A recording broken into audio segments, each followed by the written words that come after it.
Hello guys, what's up, welcome to Sashakt education. I hope you are doing well. तो दोस्तों, आज शुरू करते हैं 8th क्लास के एनसीईआरटी ज्योग्राफी की और फर्स्ट चैप्टर है। तो चलिए शुरू करते हैं। इसको पहले देखते हैं। आओ कुछ करके सीखें। अपने घर और अपनी कक्षा में उपयोग किए जाने वाले किन्हीं 5 संसाधनों की सूची बनाइए। ठीक है, तो कुल मिलाकर इसमें संसाधनों का ये चैप्टर है। तो यहीं से शुरू करते हैं। ये जैसा कि आप जानते हैं कि एनसीईआरटी की स्टोरी से शुरू करती है, तो चलिए हम भी शुरू करते हैं। तो मोना और राजू अपना घर साफ करने में अम्मा की मदद कर रहे थे। इन सभी चीज़ों को देखो, कपड़े, बर्तन, अनाज, कंघा, शहद की बोतल, किताबें, इनमें से प्रत्येक उपयोगी हैं। मोना ने कहा, इसलिए ये महत्वपूर्ण है। अम्मा ने कहा, ये संसाधन है। संसाधन क्या है? अम्मा ने राजू से प्रश्न पूछा। अम्मा ने बताया, प्रत्येक वस्तु जिसका उपयोग आवश्यकताओं को पूरा करने के लिए किया जा सकता है, वह संसाधन। कुल मिलाकर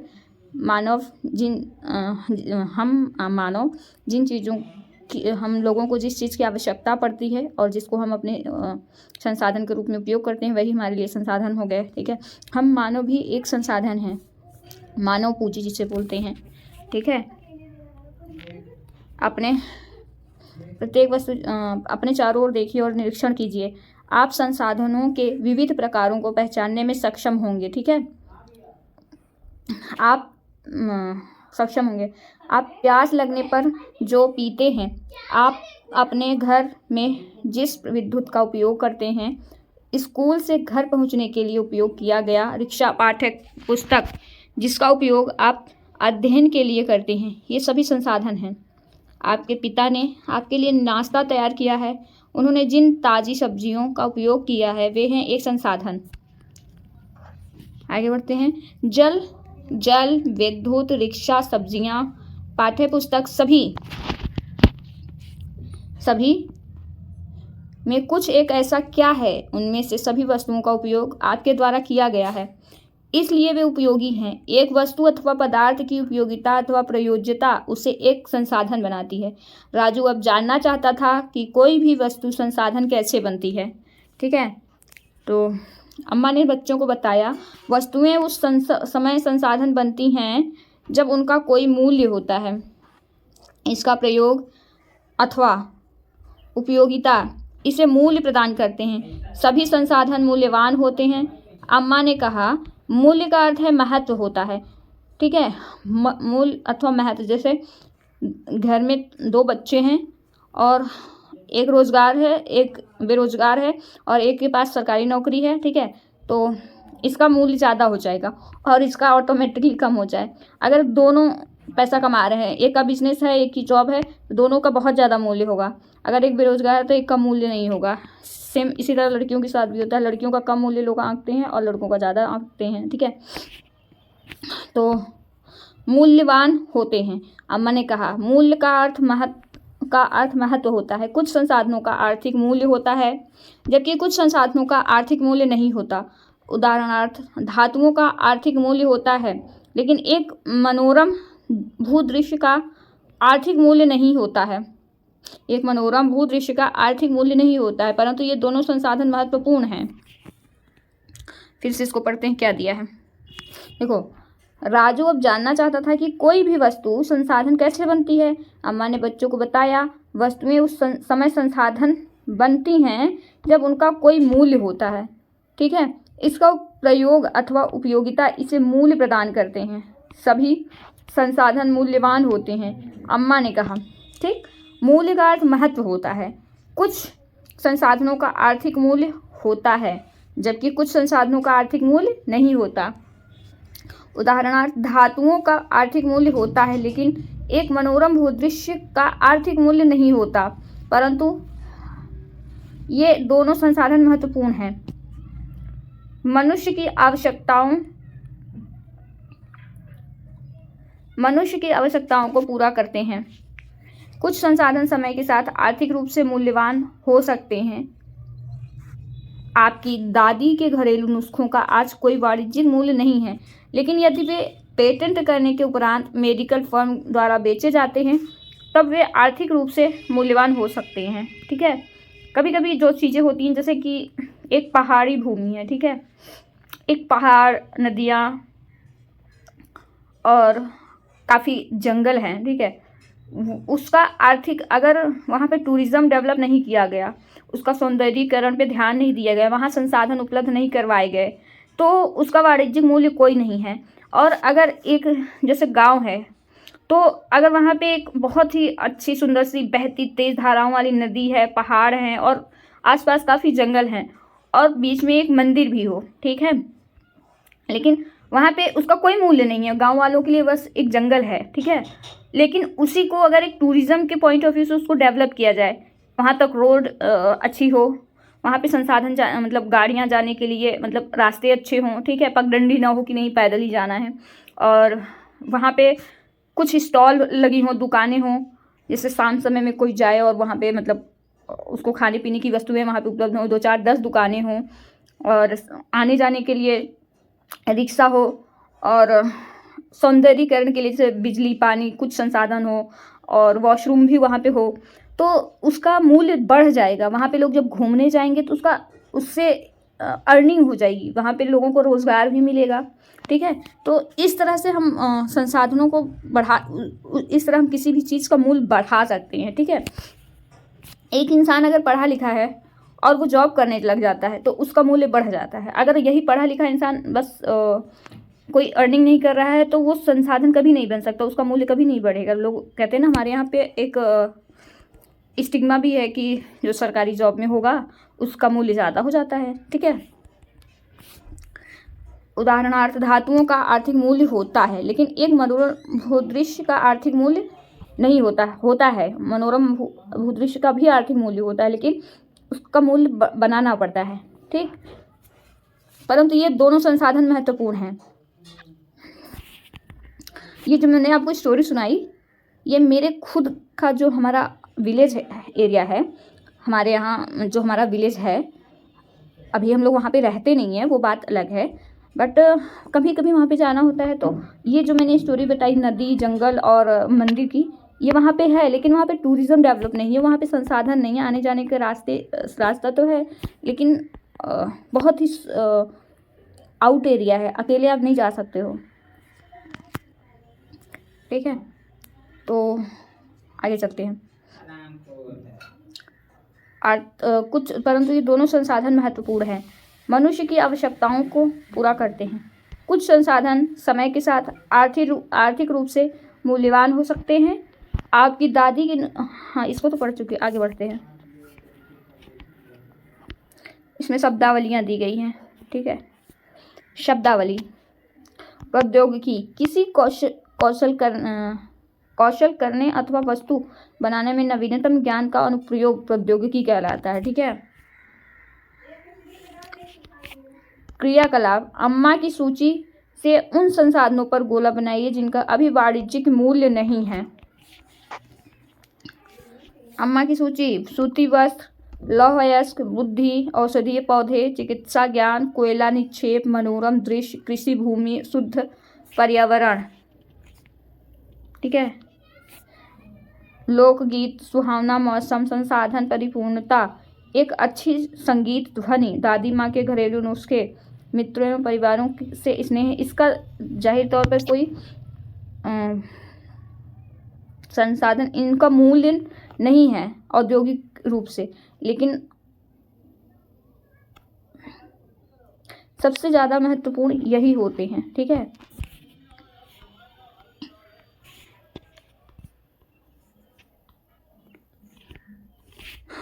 इस संसाधन के रूप में नहीं है, लेकिन सबसे ज़्यादा मूल्यवान यही होते हैं अनौपचारिक तौर पर।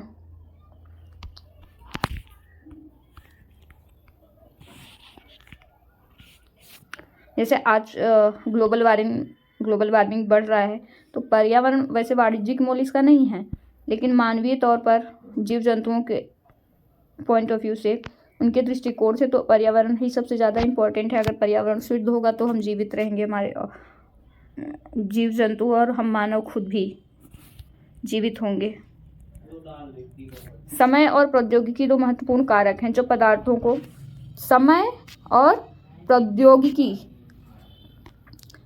दो महत्वपूर्ण कारक हैं जो पदार्थों को संसाधन में परिवर्तित कर सकते हैं। दोनों लोगों की आवश्यकताओं से संबंधित हैं।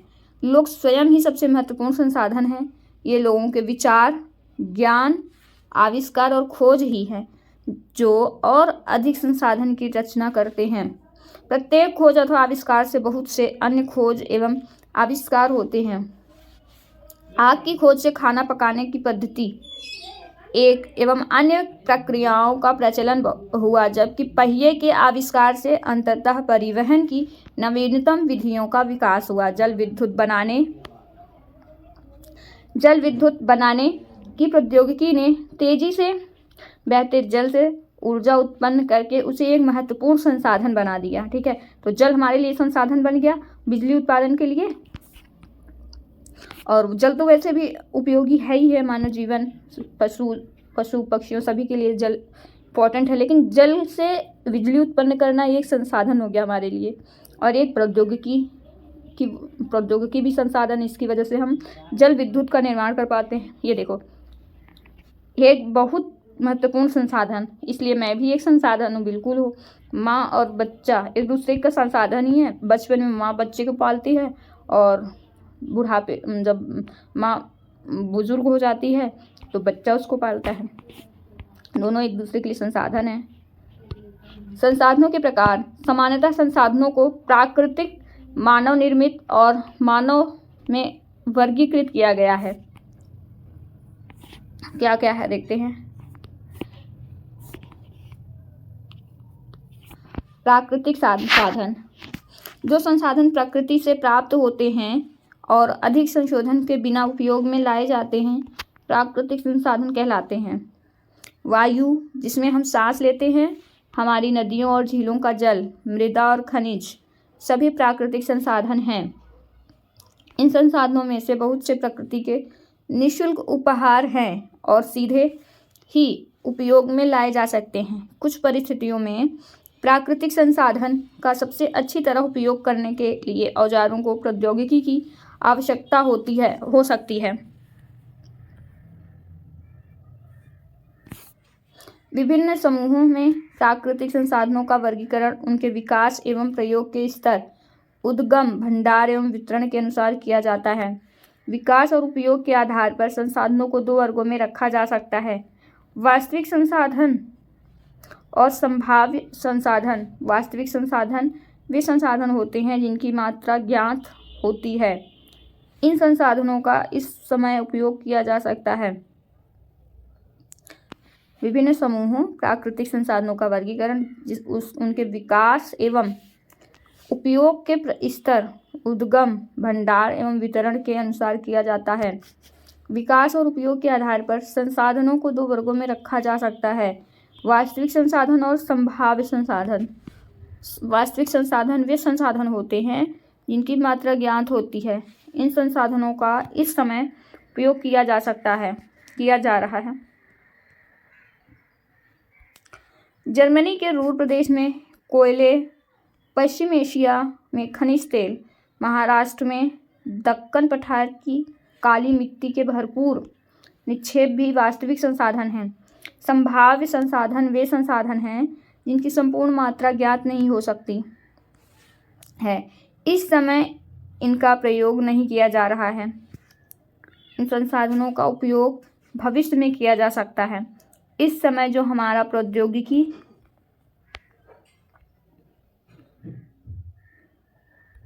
का स्तर है, वह संभवतः इन संसाधनों का आसानी से प्रयोग करने के लिए पर्याप्त रूप से उन्नत नहीं है।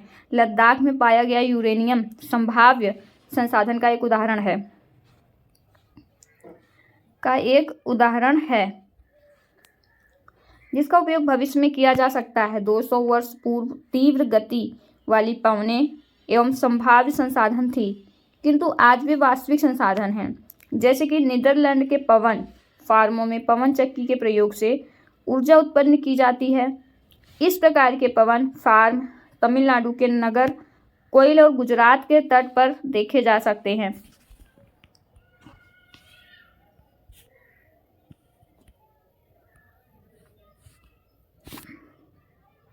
नीदरलैंड की पवन फर्म मतलब पवन चक्की, जिससे ऊर्जा बिजली पैदा की जाती है, पवन चक्की के प्रयोग से ऊर्जा उत्पन्न की जाती है। यह इस प्रकार के पवन फार्म तमिलनाडु, नागरकोइल तथा गुजरात के तट पर देखे जा सकते हैं। ठीक है, आगे बढ़ते हैं।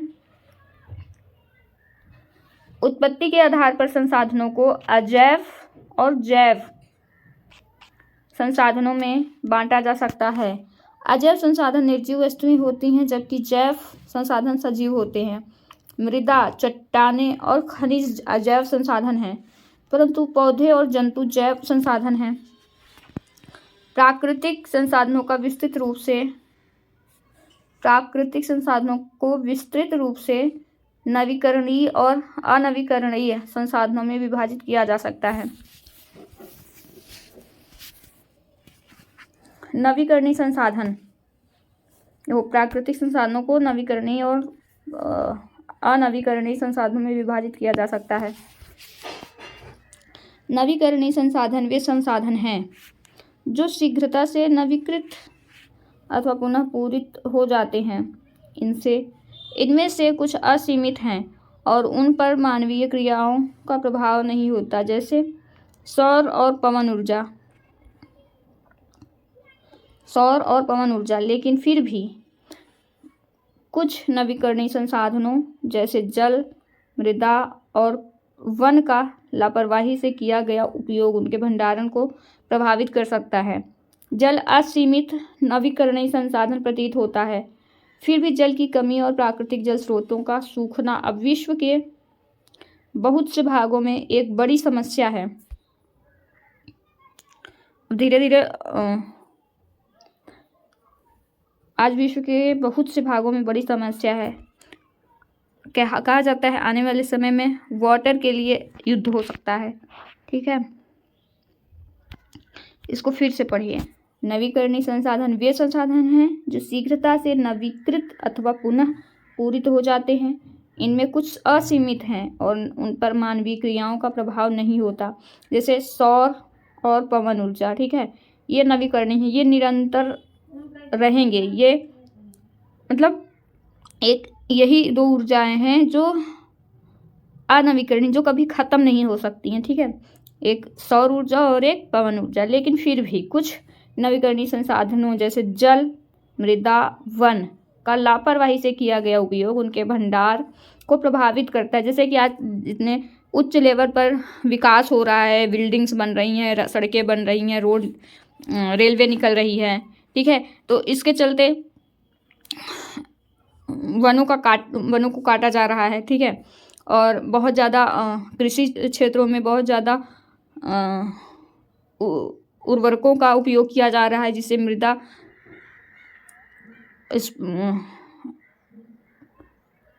का क्षरण नहीं बोल सकते, टर्म नहीं याद आ रहा है। जल दूषित हो रहा है, मृदा दूषित हो रही है। ठीक है, तो वन का लापरवाही से किया गया उपयोग उनके भंडार को प्रभावित कर सकता है। जल असीमित नवीकरणीय संसाधन प्रतीत होता है। ठीक है, जल भी असीमित हो सकता है अगर इसी तरह हम जल का अनुपयोग करते रहे। जैसे जिन स्थानों पे जल की कमी है वहाँ पे भी धान जैसी खेती की जाती है, जो बहुत ही ज़्यादा पानी जिसमें बहुत ज़्यादा पानी की आवश्यकता होती है। ठीक है, तो हमें फसलों का चयन ऐसे करना होगा कि जिन स्थानों पर जल की मात्रा भरपूर उपलब्ध है वहाँ पे धान की खेती की जाए, और जहाँ पे पानी की उपलब्धता कम है वहाँ पे ऐसे कृषि उपजों की बुआई की जाए जिसमें पानी कम लगता है। जैसे पंजाब, हरियाणा जैसे स्थानों पर यहाँ पे पानी की कमी है, फिर भी यहाँ पे धान उगाया जाता है। तो सरकार को इसके लिए इंसेंटिव देना चाहिए कि, और उन्हें सब्सिडी देनी चाहिए, MSP देनी चाहिए उन खाद्यान्नों पे भी जो उन क्षेत्रों में की जा रही उन पे MSP देना चाहिए।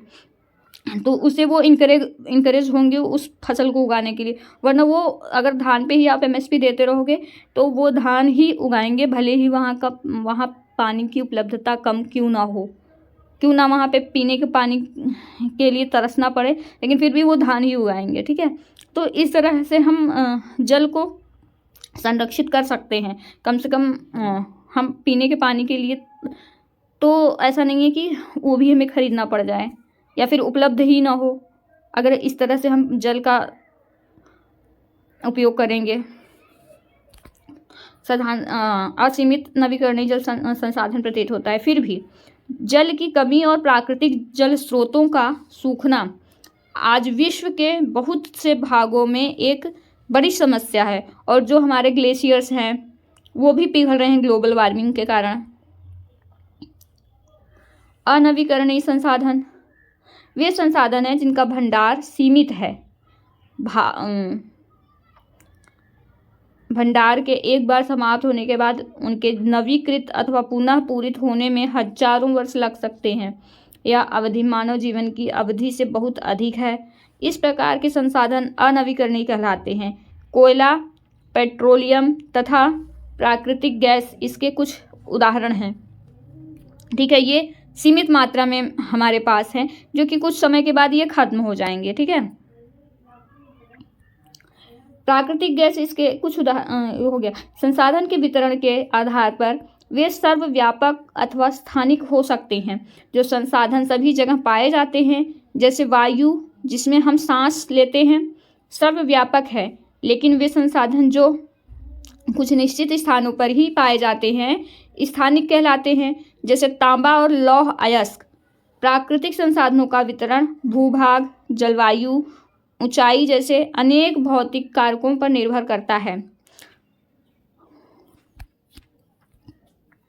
संसाधनों के वितरण, फिर से इसको पढ़ते हैं थोड़ा। देखो, संसाधन के वितरण के आधार पर सर्वव्यापक और स्थानिक हो सकते हैं। जो संसाधन सभी जगह पाए जाते हैं, जैसे वायु हम जिसमें हम सांस लेते हैं, सर्वव्यापक है, ये हर जगह पाई जाती है। लेकिन वे संसाधन जो कुछ निश्चित स्थानों पर ही पाए जाते हैं, स्थानिक कहलाते हैं। ठीक है, जैसे तांबा और लौह अयस्क, ये हर जगह तो नहीं पाए जाते, इनका एक स्थानिक जगह होता है जहाँ पे ये पाए जाते हैं। प्राकृतिक संसाधन का वितरण भूभाग, जलवायु, ऊंचाई, अनेक भौतिक कारकों पर निर्भर करता है। ठीक है, पृथ्वी पर इन कारकों में विभिन्नता होने के कारण संसाधनों का वितरण असमान है। ठीक, आगे बढ़ते हैं। आओ कुछ करके सीखें। 5 मानव निर्मित संसाधनों की सूची बनाइए जिन्हें आप अपने चारों ओर देख सकते हैं। मानव निर्मित संसाधन, कभी कभी प्राकृतिक पदार्थ तथा संसाधन, प्राकृतिक पदार्थ तब संसाधन बन जाते हैं जब उनका मूल रूप बदल दिया जाता है। लौह अयस्क जैसे एक लकड़ी है, ठीक है, एक पेड़ है और वो सूख गया है। वैसे पेड़ तो संसाधन ही है, हमें ऑक्सीजन देते हैं, बट अगर ये सूख जाते हैं फिर भी वो संसाधन ही होते हैं। जैसे एक पेड़ सूखता है तो उसे काट कर या तो फर्नीचर बना लिया जाता है, या तो फिर उसको जैसे अभी तो गैस सब इस्तेमाल करते हैं, नहीं तो वो उससे आग जला के खाना पकाने के भी काम में आता था, तो वो हमारे लिए संसाधन बन जाता था। ठीक है, तो लौह अयस्क कुछ समय तक संसाधन नहीं था जब तक लोगों ने उससे लोहा बनाना नहीं सीखा था। लोग प्राकृतिक संसाधनों का उपयोग पुल, सड़क, मशीन और वाहन बनाने में करते हैं, जो मानव निर्मित संसाधन के नाम से जाने जाते हैं। प्रौद्योगिकी भी एक मानव निर्मित संसाधन है, इसलिए हम जैसे लोग प्राकृतिक संसाधनों का उपयोग करके मानव निर्मित संसाधन बनाते हैं। मोना ने समझाते हुए कहा, हाँ राजू। स्वीकृति में सिर हिलाया। अब मानव संसाधन, लोग और अधिक संसाधन बनाने के लिए प्रकृति का सबसे अच्छा उपयोग तभी कर सकते हैं जब उनके पास ऐसा करने का ज्ञान, कौशल तथा कोई मनुष्य उसको लोग मानव संसाधन बनाने के लिए प्रकृति का सबसे अच्छा उपयोग तभी कर सकते हैं जब उनके पास ऐसा करने का ज्ञान, कौशल तथा प्रौद्योगिकी उपलब्ध हो। इसलिए मनुष्य एक विशिष्ट प्रकार का संसाधन है, बिल्कुल है। लोग मानव संसाधन हैं, मानव पूंजी हैं। शिक्षा और स्वास्थ्य लोगों को बहुमूल्य संसाधन बनाने में मदद करते हैं। बिल्कुल, शिक्षा और स्वास्थ्य ये दोनों ही मानव जीवन के लिए बहुत ही इम्पोर्टेंट है, और यही मानव को एक बहुमूल्य मानव पूंजी या संसाधन बनाने में मदद करते हैं। अधिक संसाधनों के निर्माण में समर्थ होने के लिए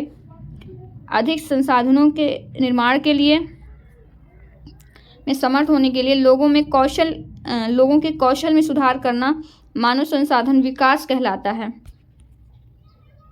ये देखिए क्या दिया है, सूखे के कारण फसलों का विनाश, क्या मैं इसका समाधान निकाल सकती हूँ? हाँ, क्यों नहीं। यह सब ज्ञान, शिक्षा और कौशल के कारण संभव हुआ कि हम इसका समाधान निकाल पाए। बिल्कुल, पढ़े एवं मनन करें। मनुष्य एक दूसरे पर निर्भर है, बिल्कुल निर्भर है। किसान सभी के लिए अन्न उपजाते हैं। वैज्ञानिक कृषि से जुड़ी विभिन्न समस्याओं और अन्न उत्पादन बढ़ाने में उपाय खोजते हैं। संसाधन और संरक्षण।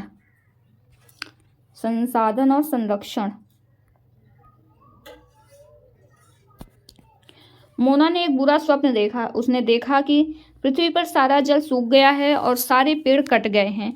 वहां पर न तो छाया ही थी और ना कुछ खाने पीने के लिए था। लोग परेशान हो रहे थे और चारों तरफ भोजन और छाया की तलाश में निराश घूम रहे थे। उसने अपनी माँ को सपने के बारे में बताया और उसने पूछा, अम्मा, क्या यह सच में हो सकता है? हाँ, अम्मा ने उत्तर दिया, यदि हम नवीकरणीय संसाधनों के प्रति सतर्क नहीं रहते हैं तो वे बहुत ही दुर्लभ हो सकते हैं और अनवीकरणीय संसाधन निश्चय ही समाप्त हो सकते हैं। राजू ने पूछा, हम इसके लिए क्या कर सकते हैं? बहुत कुछ, अम्मा ने उत्तर दिया। आप अपने दोस्तों से बात क्यों नहीं करते?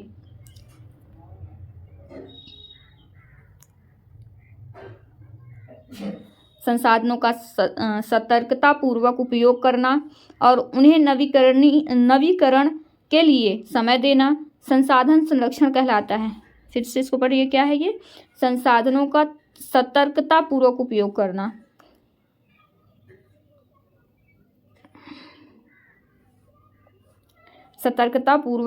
करना, और उन्हें नवीकरण के लिए समय देना संसाधन संरक्षण कहलाता है।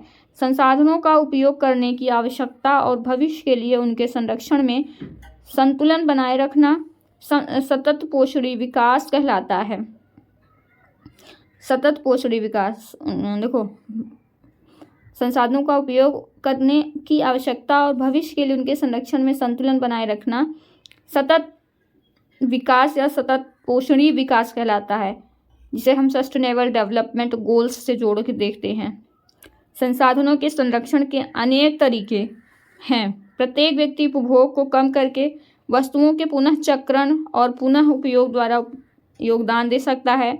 अंततः जैसे पॉलीथीन हम सब्जी लाते हैं घर पे और फिर उसको फेंक देते हैं, बल्कि अगर उसी पन्नी को हम दोबारा यूज़ करें सब्जी को ले आने के लिए, और दुकानों पर हम जाएं तो थैले लेके जाएं या फिर वही पन्नी लेके जाएं, तो हम पन्नी का पुनः उपयोग हम कर सकते हैं। तो इससे क्या होगा कि पन्नियों का ज़्यादा, जब हम खरीदेंगे नहीं तो मार्केट में पन्नी बनेगी, जब बनेगी नहीं तो आएगी कहाँ से?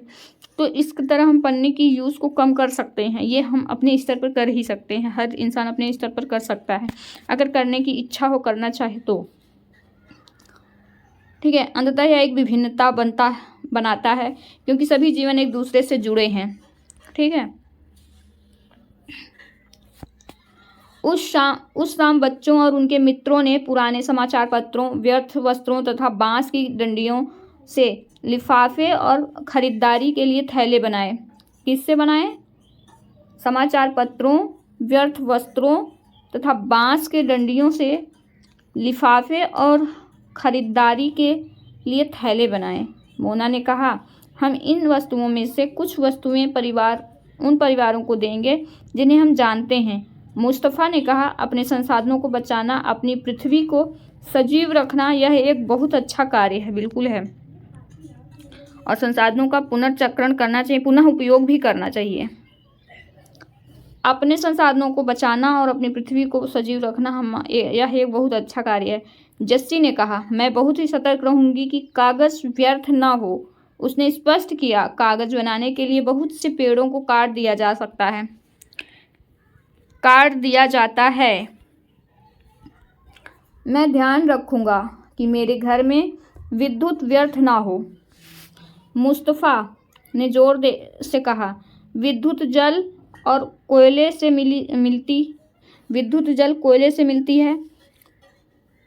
मैं विश्वास दिलाती हूँ कि घर में जल बेकार नहीं होगा। ऐसा सब सोच ले तो क्या ही बात रहे। जल की एक बूंद मूल्यवान है। बिल्कुल है, आशा ने कहा।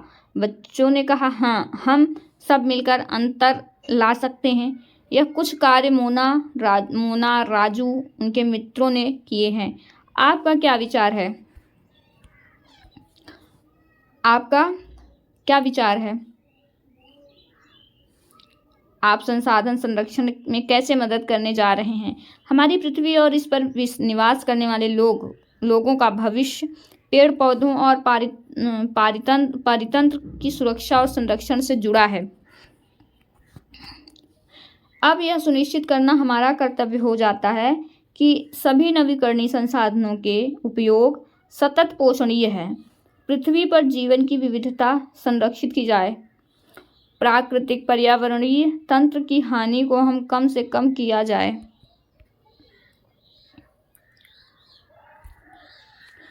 सतत पोषणीय विकास के लिए कुछ सिद्धांत। जीवन के सभी रूपों का आदर और देखभाल। मानव जीवन की गुणवत्ता को बढ़ाना। पृथ्वी के जीवन शक्ति और विविधता का संरक्षण करना। प्राकृतिक संसाधनों के ह्रास को कम से कम करना।